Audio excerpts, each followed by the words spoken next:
I'm Courtney. And I'm Tommy. This is our home. Come on in. This van is a 2023 Mercedes Sprinter, 170 wheelbase, all-wheel drive. It took us about 3 months to do the full build out, and we have been living in it full time for the past 7 months. This is the second van that I've built. The first van was like super low budget. I spent like $3,000 on the whole thing. Convincing Courtney to do van life, we decided we would have to do a little bit nicer build out with a shower And a toilet. In this van, we knew we wanted an air conditioner and we didn't want to worry about power, so we decided to do a huge solar array and a big battery bank. We have 920 amp hours of batteries and 820 watts of solar, which has done really well of keeping us charged. We have a lot of outdoor gear that we knew we needed to store, so we did a fixed bed so that we could have ample space in the garage for that. Let's show you around. So this is our living and dining area up here where we hang out. We sit here and watch dinner. Where we sit and eat our meals or watch TV. We swivel both of our chairs around, and we also have a table mounted on a lagoon mount that can either be used when sitting on our bench seat, or it can be swiveled around so that we can both use it from our chairs up front. We installed a headliner shelf where we store our window covers when they're not in use and some extra jackets. Underneath the headliner shelf, Tommy mounted a curtain track where we have custom-made curtains from Tommy's mom, where she put magnets on each side so that when we need quick privacy and we don't feel like putting the window covers in, we can just pull both of these curtains out and they magnet together and to the B pillars on each side. On this wall we have our TV mounted, where we can either leave it like this, or the mount allows us to pull it to the center, or we can actually flip it around to watch TV from bed as well. Underneath our TV, we also have some controls mounted. The top one is for our air matrix, the middle one is the S-Bar boiler controller, and the bottom one is the control for our backup diesel heater. So under the bench, we have the manifold for our boiler, which supplies heat to the floors, heat to the air matrix to give us hot air, and hot water for the shower. We also have a backup diesel air heater in case something were to happen to the boiler.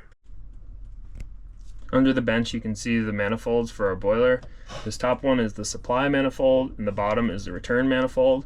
So on the top manifold, we have valves for each zone, so you can turn on and off the hot water for the floors, the hot water for the air exchanger, and the hot water for the heat exchanger that gives us hot water for the shower and sink. This is our purge valve. On this side of the bench is the backup V4 diesel air heater and our expansion tank for the boiler. There's also wiring for USB ports, 12-volt socket, and a switch for a light above. Here is our kitchen. For our countertops, we wanted to use solid surface, but then we ended up going with a more budget-friendly option and used MDF and an epoxy kit. Since counter space is so limited as it is, we made one extra piece that we can flip up at the end for extra space. Since we have such a large battery bank, we ended up going fully electric with all of our appliances. We have a dual burner induction cooktop and a Ninja 10-in-1. That is our oven or air fryer. For all of our cabinetry in the van, we used a Calico hickory plywood. In these two drawers underneath our oven, we keep all of our pots and pans, our rice cooker, and a blender. In the top drawer here, we keep all of our silverware and utensils for cooking. The second drawer down is mostly just snacks. The third drawer down is all of our food storage containers and miscellaneous coffee items. And then the last drawer is a lot of, I'm not gonna show them. For our top drawer underneath the sink, we used a flip out kit where we store our toothbrushes, and underneath is a cabinet where we have a mini garbage can, our water filter system, and some cleaning supplies as well. Because the bed is very high, it's hard to get on without a step, so we built one in. We put this bottom step on 200-pound drawer slides and put a cover on it that we can actually flip up for storage. But when we flip it down, we can step on it and it holds our weight so that we can easily get up into bed. In Tommy's last van, he only had one light switch, which was functional but not aesthetically pleasing. So in this van, we were much more intentional about the different types of lighting options that we wanted to have. So we have overhead lights that are on a dimmer switch. We have toe kick lights, which are also on a dimmer. And then we have under cabinetry lighting, which is on a two-way switch. So we can leave this one on while we're getting ready for bed and then turn it off once we are ready for bed and back there. We also have an AC outlet that we can plug in any appliances like a blender. And that's all we actually have. For our fridge, we decided to go with the Dometic NRX 130C. Since we do live in this van full time, we wanted to have ample fridge space so that we don't have to go grocery shopping multiple times a week. As you can see inside, there's plenty of space for us to store food, all of our meal preps for the week, and there's a sizable freezer as well where we usually have a couple pints of ice cream and other frozen items. When we were deciding the layout of our van, we knew we wanted a fixed bed so that we could have max storage underneath. We also decided to do something a little different and put our electrical system here at the foot of the bed. That way, when you're coming in from the back in the garage, you don't have to reach all the way towards the end of the bed. We're able to fit all of our electrical components in here. We have two 460 amp hour lead time lithium batteries that are wired in series for a 24 volt system. We have all Victron components, including a 3000 watt inverter charger. There is also a 12 volt converter for most of the wiring in the van, other than the 24 volt air conditioner. I was able to wire two 12 volt computer fans into the Serbo GX that are temperature controlled, so that when the electrical cabinet gets above 85 degrees, the fans kick on to cool things off. We also have two 12 volt fuse boxes, one for each side of the van. The box on the left also holds the 120 volt AC breakers. Here we have our Victron display screen where you can see our battery level, our charge level from our solar panels, as well as our freshwater and gray water tank levels, which are both empty. Here we have 6 switches. My sister was able to 3D print us this switch plate. On the top left we have our WeBoost. In the middle we have our Starlink. On the top right is the shower light. The bottom right is the water pump. This is our gray water release valve. And this is nothing.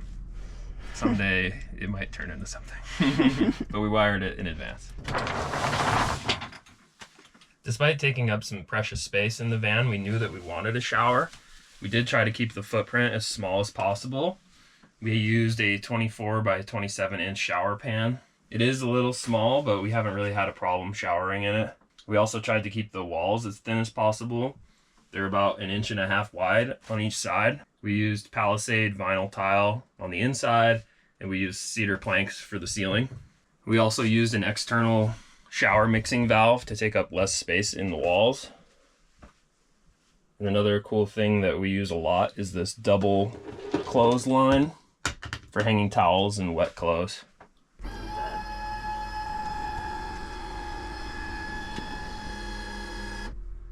One of the things I'm most proud of in the van was putting 12 volt actuators on the bed so that the head of the bed could sit up, we could watch TV, we can read, more like a couch than a bed. We'll take you under the hood and I'll show you how I did it.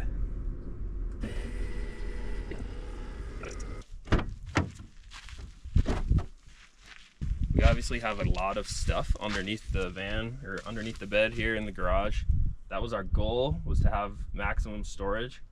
And here you can see the bed, how I put the actuators on to raise and lower the head of the bed.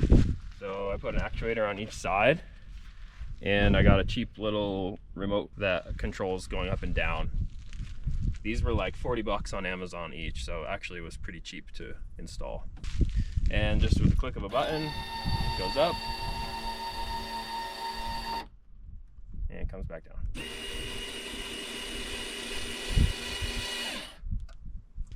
So on the right side here, we have our 32-gallon stainless steel water tank mounted over the wheel well.